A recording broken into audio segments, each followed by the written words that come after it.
So I had a very strange thing occur late in the evening, or early in the morning if you prefer, on New Year's Eve. I had been out at a party drinking and smoking a bit, as is customary. At around 2:30, a few friends, I'll use a nickname for them, Matt, Da, and Max, and I left the party we were at and headed back to our town. We had kept a roach of a blunt from the party, and we decided to pull into the resident parking lot outside the condo complex I had lived in to finish it off. Not 2 minutes after we spark it, a man comes stumbling up the road that run through the parking area. This road, for reference sake, run through the parking area and down a hill to a few houses. I know pretty much all the people who live down that small hill. The man didn't really perturb me or my friend, so we kept smoking. Then a minute later, a high school girl wearing no shoes or sock and just a short, skimpy dress come walking up the hill. At this point, I was starting to wonder what kind of weird party was going on at one of my neighbor's house.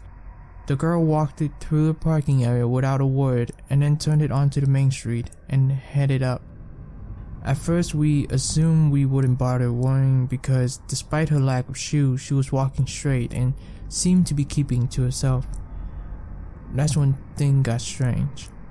After she had disappeared from sight up the street, she came bolting back down as fast as she could, giving her shoeless situation. When she reached my friend and I, she slowed down, but looked very spooked. Matt asked her what had happened and she stepped away from her at first. Then with horror-stricken eye, she pointed up to the main street. We all turned and looked, but there was nothing in our direct line of sight. Max and I decided we'd go up the street to investigate what was scaring this girl so much. We made sure Max, and the girl got in the car. Max and I went up the main street, and for 5 minutes we saw nothing. Then we passed it under the one street light on the upper portion of the street. This street light has a stubborn and nerve-wracking tendency to turn off at night once you pass under it. To my dismay, it turned off, leaving us in total darkness, save for the faint glow of light at the end of someone's driveway. This light was very low to the ground. That's when we saw it. Something that looked like a naked person but wasn't quite human waddled down the street towards us. It moved as though it was half squatting, and because of this, its hand dragged it along the ground as they hung limp at its sides.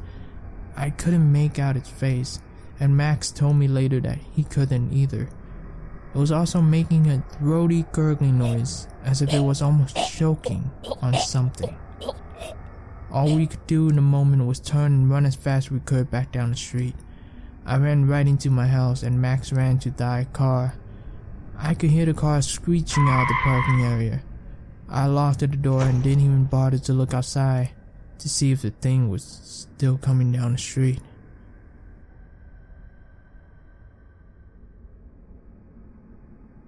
I didn't have much planned on New Year's Eve. My friend Aaron was having a family party, so he invited me and two other friends to join in. Me, Aaron, Nat, and Anthony are chilling in his basement. At around 9:30, Aaron gets a text from a number he doesn't recognize. It says, "Yo, I'm outside." So he goes outside to check and find that no one's there. He comes down and asks if we have that number in our phone, and none of us do. A little while after, Nat gets a text from the same number.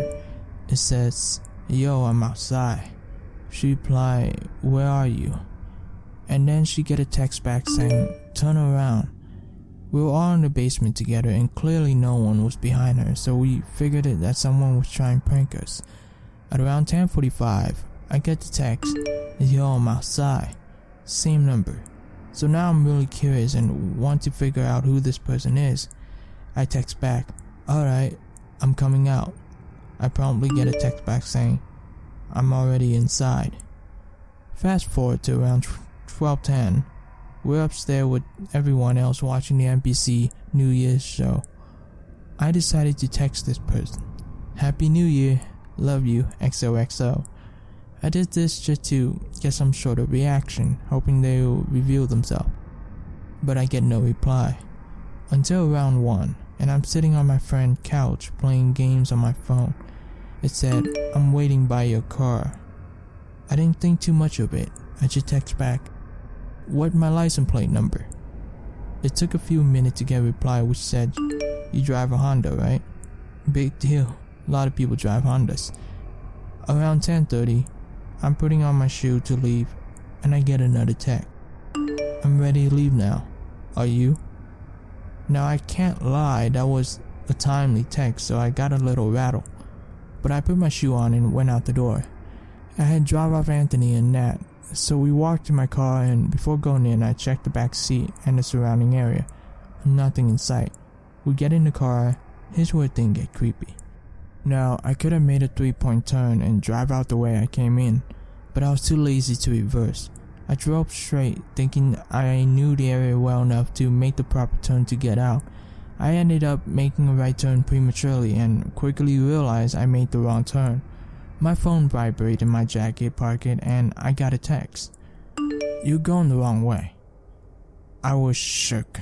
I stopped on the side of the road. I wasn't lost or anything. I just made the wrong turn. I stayed put until a couple cars passed me.